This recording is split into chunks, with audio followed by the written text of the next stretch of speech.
Welcome to CBR. Born Joshua Foley, Elixir is a fairly recent character. He debuted in 2003 during Nunzio de Filippis and Christina Weir's New Mutants run in New Mutants number 5, November 2003. Granted, that was 22 years ago. However, the first ever X-Men roster goes way back to the 60s. Anything after the 2000s is recent when it comes to comics history. But back to Elixir, Josh Foley wasn't always the hero he is now. In fact, he was just the opposite. Josh was a member of the Reavers, an anti-mutant team led by Donald Pierce. Yes, the X-Men villain was Josh's boss. We will talk about this later, but for now, all you need to know is, he became exactly what he fought against once. Truly ironic, it was actually during a Reavers mission that he realized he was a mutant. The first clue came when Donald Pierce cut him during an inspirational speech before combat. Josh's skin healed itself, which he found very odd. Then, the revelation. Josh was in the middle of a fight against some of the youngest Xavier's school students when he healed one of his friends without meaning to. He was able to hide this for a couple of minutes, but then Laura Collins, aka the mutant known as Wallflower, was mortally wounded. Now aware of his healing powers, Josh felt like there was no choice for him but to heal her. This was a huge mistake. The Reaver saw him and realized he was a mutant too, and as it turns out, he's an incredibly powerful one. We'll discuss his abilities in a while. First, let's talk about Elixir's biggest secret, his time as an anti-mutant activist. Contrary to many mutants whose mutation manifested as kids, Foley was already a teenager when this happened. His world changed plenty at a time when he was already committed to a very rigid and hateful anti-mutant ideology. It wasn't easy for him to accept who he was. Of course, Xavier's school for gifted youngsters helped him with this. Originally, he didn't want to join the Institute. Danny Moonstar and Karma, who had been sent to investigate since Cerebra detected a mutant, invited him to the school when they realized he had powers. Unfortunately, Josh was blinded by his hatred for mutants, so he refused, stating he wasn't a freak, so he would never join the freak show.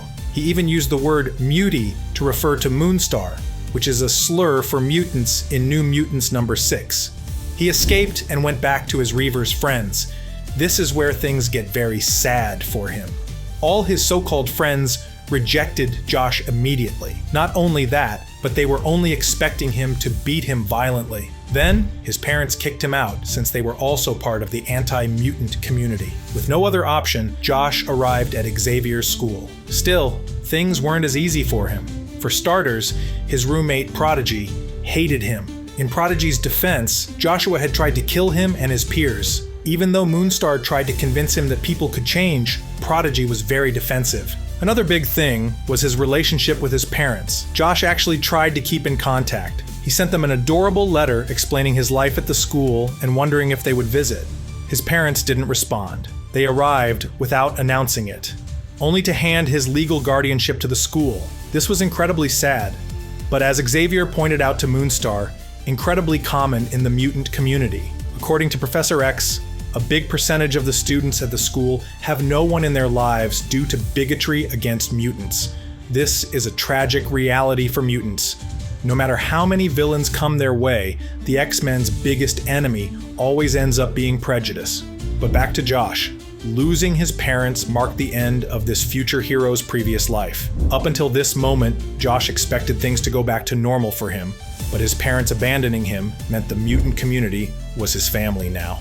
It took him a while to accept this, but he eventually did. This was the first step for him to become a hero. First with the New Mutants, where he got the Elixir moniker, and then with the X-Men, the New X-Men, and the Five. Now by the time he arrived at Xavier's school for gifted youngsters, Josh had only used his healing abilities a couple of times, but he got better by taking classes. Warren Worthington III, aka Angel, was his healing teacher. So, you could say he learned from the best. Of course, not even the best teacher on Earth, 616, could teach Josh how to heal if he wasn't capable of doing this in the first place. So his mutation had plenty to do with this too. So, Elixir is an amazing healer. But how does he do it? Well, his main ability is called Biokinesis. This means he can mess around with biological matter. Basically, he can heal others by altering their biological structure. Since humans and mutants are all biological matter, Josh can simply transform their bodies at will. He has the ability to modify living beings at a genetic level, so he can heal physical damage, alter the brain cells to fix cerebral damage, and even regrow organs from cells. In fact, he grew a new heart for Prodigy in New X-Men Volume 2, number 39, June 2007. Besides, since mutations are a genetic matter, he can bring back suppressed abilities. For example, when he kissed Wolfsbane, he brought her abilities back after Forge's neutralizer took her powers away in New Mutants number 10. Does this mean he can also take mutations away at will, or turn a non-mutant into one? We don't know, but it wouldn't be as crazy considering his power set. Hopefully Marvel will stop ignoring the character so much and answer this question soon. And speaking of genetics, Elixir can do more than modify it. He can also read it. Noticing any abnormalities on someone's DNA, it doesn't matter if these are magical, natural, or even technological. Now, since he's also a living being, Elixir can also heal himself. This makes him practically impossible to defeat, since he can heal himself milliseconds after he's hurt. It's like fighting a wall. So slowly and steadily, Elixir went from fixing cuts and broken bones to healing people in mass, simultaneously detoxing bodies, and even curing the worst diseases, like the legacy virus. In X-Force Volume 3, he cured X-23 of this illness, basically saving her life. But this isn't everything. By learning how to heal himself and others, Elixir only scratched the surface of his power. Soon, he also learned he could use these biokinetic skills to literally bring people back from the dead. He can bring himself back from death. He can touch a body to resurrect it. And hear this.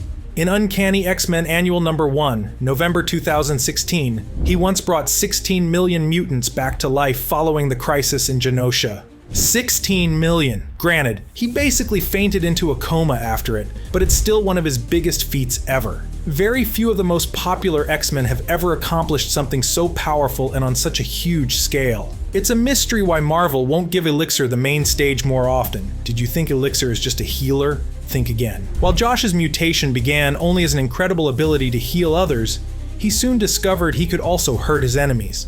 This makes perfect sense, doesn't it?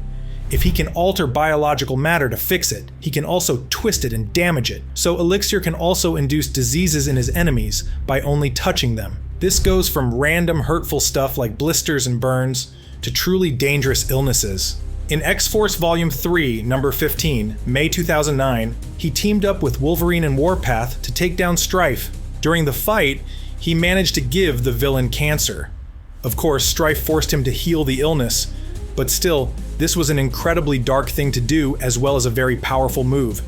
Considering his range to heal in mass, he could also simply just create a pandemic at will. Finally, he has yet another ace under his sleeve. Elixir possesses something called life force manipulation. This means he can absorb, grant, or even transfer life force from one living being to another.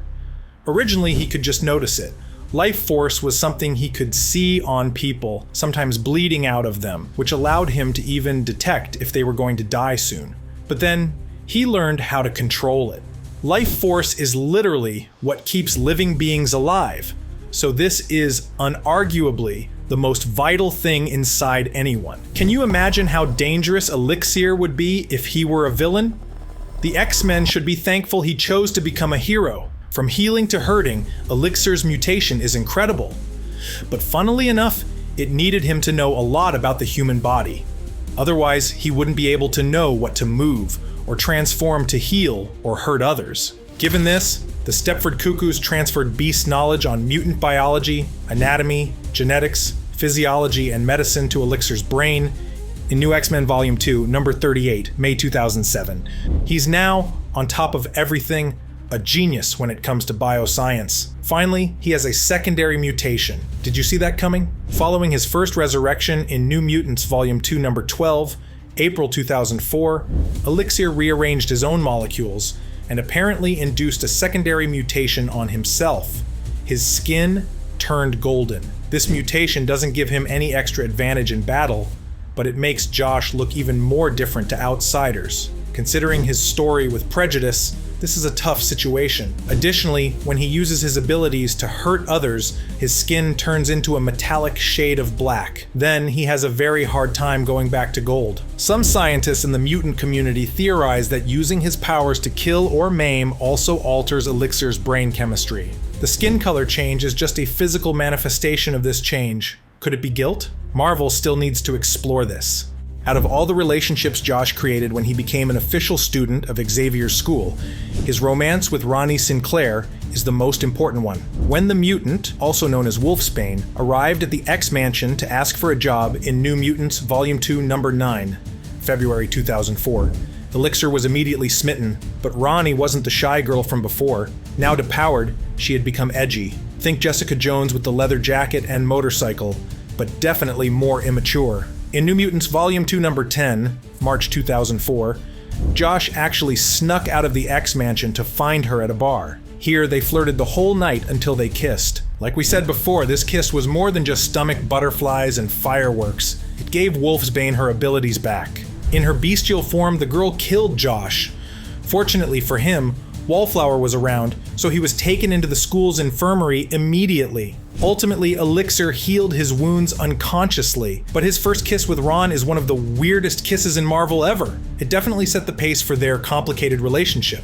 Not only was it a love triangle with Wallflower for a while, but Wolfsbane and Elixir's romance was kind of a will they, won't they kind of thing. Josh pursued Ron, but she refused based on what had happened. Eventually, she became a teacher at his school, so their relationship felt even stranger. Finally, Ron had a kid with Hirimrari, the Asgardian god. Elixir used his abilities to save the embryo by transferring some of the mother's life force into him. By this point, they were definitely just friends. Still, it was all too odd.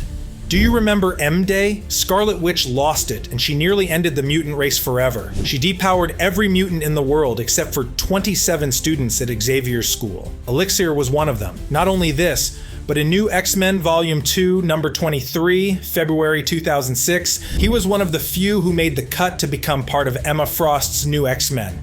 Sadly, this wasn't a nice experience for him. Having lost most of his friends to M-Day and William Stryker's attacks, Elixir was dealing with a lot of grief, especially because he witnessed the deaths of some of his peers. He was impulsive on the battlefield, so Emma kicked him off the team for a while. In New X-Men Volume 2, Number 25, April 2006, he came back, but only to witness yet another death. This time, it was Wallflower, his friend and girlfriend for a while.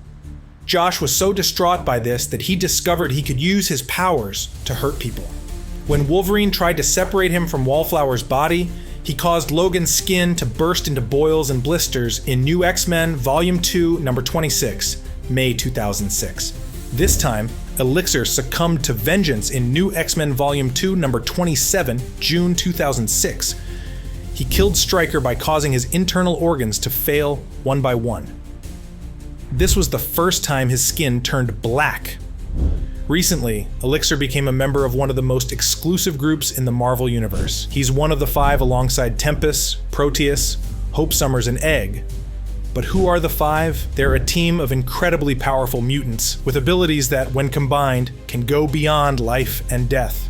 Their main goal is to resurrect all mutants who died an early death. This team was conceived by Charles Xavier a long time before the members were even born. He didn't exactly know who the members would be, but Professor X suspected that the right combination of mutations could be used to bring people back from the dead, so he sought to find the heroes who could do it. Professor X planned resurrection protocols based on these mutant circuits. These powerful combinations allowed the 5 to save many mutants from an ill fate so they could live a happy life in Krakoa, as shown in House of X number 5, September 2019. Considering that Elixir is part of one of the most powerful groups in Marvel ever, it can be a bit weird to believe he's an underrated hero. However, even as a member of the 5, this mutant hasn't gotten a chance to shine solo, especially because the 5 have become inseparable. To be perfectly honest, Elixir is often seen as a secondary character in other mutants' storylines. If we consider popularity, dozens of X-Men should debut before Elixir. However, Josh deserves a chance to shine, too. This character would do great in a film. He has a heartbreaking redemption story. He went from actively attacking mutants to making peace with his own mutation to fighting alongside the X-Men to ensure the survival of the Homo Superior. The producer confirmed Marvel Studios will strive to do something different from what 20th Century Fox already did, which means there's space for more obscure characters. Just like Elixir, would you like to see this character in the MCU?